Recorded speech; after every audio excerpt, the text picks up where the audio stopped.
আমরা একটা এমন দেশ যে দেশটা উন্নয়নশীল হতে পারতো কিন্তু হতে পারে নাই। 3 কোটির ঢাকা যদি 20 কোটির হয় কিভাবে সামলাবেন? গত 2 বছরে বাংলাদেশের সাথে যা হয়েছে তার মধ্যে বাংলাদেশে মিনিমাম 1.5 কোটি মানুষ কাজই হারিয়ে ফেলছে। আমরা সব দেই কিন্তু সরকার পরক্রিয়া করে হকারের সাথে। ভোট দেই আমরা, ট্যাক্স দেই আমরা, সবকিছু দেই আমরা, কিন্তু প্রেম করে হকারের সাথে। পত্রিকায় আসার আগে আমি একটা নিউজ দেখলাম, সেটা হচ্ছে যে আজকে হচ্ছে গতকালকে ভারী বর্ষণের কারণে দিনাজপুরে অসংখ্য ধান তলিয়ে গেছে। কৃষকের স্কোপ ছিল না ধান কাটার, এবং কেউ কেউ অল্প কিছু ধান কেটেছে, নিয়ে যেতে যেতে ওই ধানগুলো ভিজে গেছে। আর এতটা ভিজেছে নিয়ে যেতে যেতে যে ওইটা অ্যাকচুয়ালি কোনো কাজে আসবে না। আমাদের যে প্রত্যেক বছরের যে চালের ঘাটতি, সেটা আমরা পূরণ করি মিয়ানমার এবং ভারত থেকে চাল আমদানি করে। অথচ আমরা বলি আমরা ভারত বিরোধী। ডিম খাই ভারতের, চাল খাই ভারতের, তেলও আনি রিফাইন করতে পাঠাই ভারতে, তারপরে আমরা বলি হচ্ছে আমরা ভারত বিরোধী। এটা বর্তমান সময়ের স্টেটমেন্ট আমি বলছি, ঠিক আছে? এটা কিন্তু আমার বক্তব্য না। এখন কথা হচ্ছে যে আমরা একটা এমন দেশ যে দেশটা উন্নয়নশীল হতে পারতো কিন্তু হতে পারে নাই। সম্প্রতি জানিয়ে দেওয়া হয়েছে যে তোমরা উন্নয়নশীল দেশ হতে পারবে না। অথচ ছোটবেলা থেকে আমরা রচনা পড়ে এসেছি, Bangladesh is a developing country, but we are not still developing in stage. তার মানে কি, তুমি যদি ডেভেলপিং না হও তাহলে তুমি কি আন্ডার ডেভেলপড কান্ট্রি? তার মানে আমরা এখনো ডেভেলপিংয়ে যেতেই পারি নাই। এইরকম একটা দেশের মধ্যে আমরা আবার লেবার এক্সপোর্ট করি। আমরা আরব আমিরাত, আমরা দুবাই, আমরা UK, USA, Italy, Spain, France, সবখানে কি করি? আমরা লেবার পাঠাই। আর এদিকে আমার দেশে কৃষক কাঁদে। কেন কাঁদে?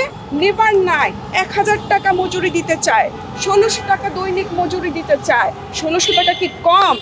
যে ছেলেটা এইখানে দাঁড়ায় আছে ফোন নিয়ে, তার বেতনটাও তো 15 থেকে 20 হাজারের ভেতরে। তাহলে 1600 টাকা কম কিভাবে হয়? এটা আমাকে বলেন তো, 1600 টাকা কিভাবে কম হয়? বাংলাদেশের যে জিডিপি, এই জিডিপি থেকে 1600 টাকা কম একজন কৃষকের মজুরি, কিন্তু তারপরও আমরা কেন লেবার পাই না?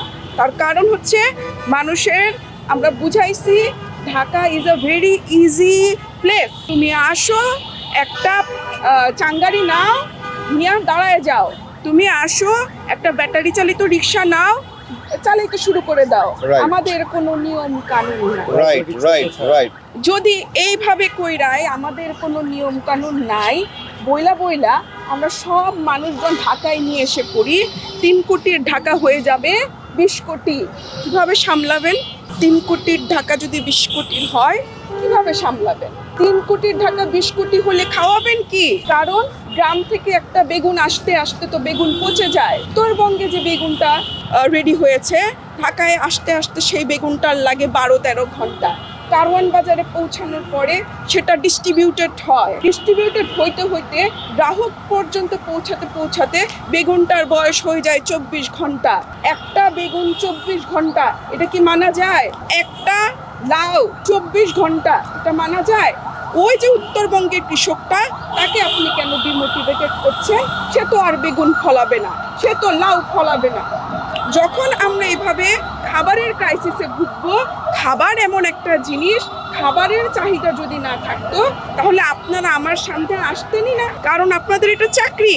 আপনার যদি পেট না থাকতো, এই রোদে এই বৃষ্টিতে আমার এখানে ইন্টারভিউ নিতে আসতেন?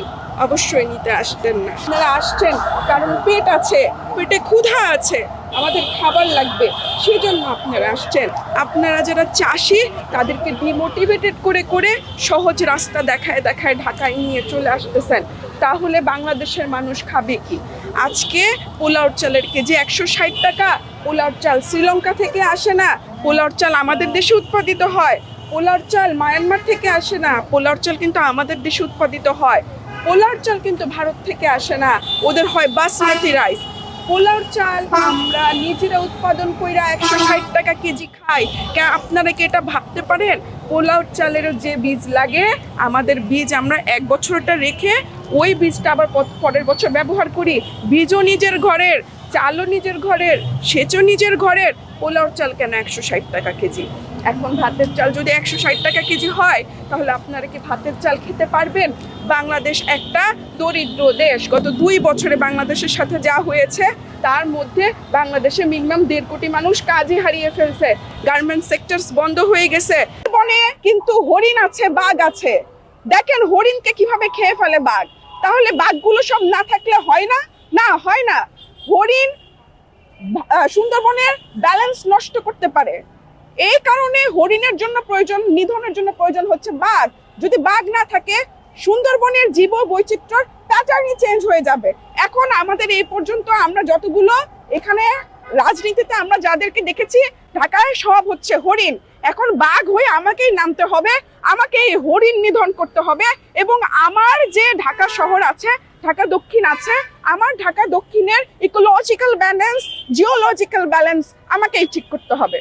আমরা ভোট দেই, আমরা হোল্ডিং ট্যাক্স দেই, আমরা রাস্তায় গাড়ি চালানোর জন্য ট্যাক্স দেই, আমরা গাড়িতে যদি একটু ভুল করে জরিমানা দেই, আমরা সব দেই। কিন্তু সরকার পরক্রিয়া করে হকারের সাথে। যত ভালোবাসা, সকল ভালোবাসা হকারের জন্য। আমরা তাহলে কি পাই? আমরা তাহলে কি কারণে এই হোল্ডিং ট্যাক্স দেই, কি কারণে রাস্তায় ট্যাক্স দেই? হেলমেট না পরলে আপনারা জরিমানা করেন। তাহলে আমরা কি বলতে পারি না হেলমেট কেন পরবো না?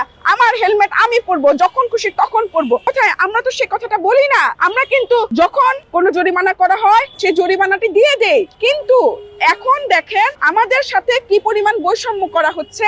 ঢাকাবাসী, নগরবাসীকে কোণঠাসা করা হচ্ছে। বাংলাদেশে এ পর্যন্ত যখন যে রাজনৈতিক দল এসেছে, আমাদের ঢাকার দক্ষিণের যেখানে হচ্ছে সদরঘাট রয়েছে, ঢাকার মুখে প্রবেশ করার দরজা সদরঘাট, সদরঘাট দিয়ে ঢাকায় মানুষ ঢুকে, এই দক্ষিণের এই পুরো জনবল এবং জনপদটাকে সব সময় সরকার তিরস্কার করেছে।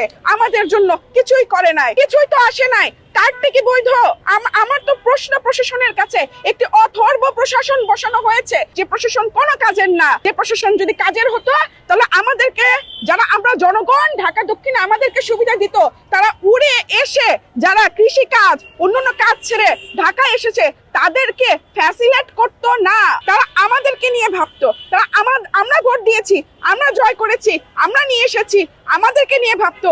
ভোট দেই আমরা, ট্যাক্স দেই আমরা, সবকিছু দেই আমরা, কিন্তু প্রেম করে হকারের সাথে। অসংখ্য স্টুডেন্টরা কোচিং করতে আসতো এক সময়, এখনো সেখানে স্টুডেন্টদের বিভিন্ন রকম হোস্টেল রয়েছে। সরকারি গুরুত্বপূর্ণ কাজে যাওয়ার জন্য ওই রাস্তাটি ব্যবহার করা হয়। সেইখানে দেখেন আনন্দ সিনেমা হলের আশেপাশে দেখবেন কত হকার। আপনি এমনকি ফুটপাতও ব্যবহার করতে পারেন না এক হকারের যন্ত্রণায়। মানুষ মনে করে ফুটপাতে ধাক্কা ধাক্কি করে যাওয়ার চাইতে নিচে রাস্তার মূল সড়ক দিয়ে লাফিয়ে লাফিয়ে পার হওয়াই ভালো।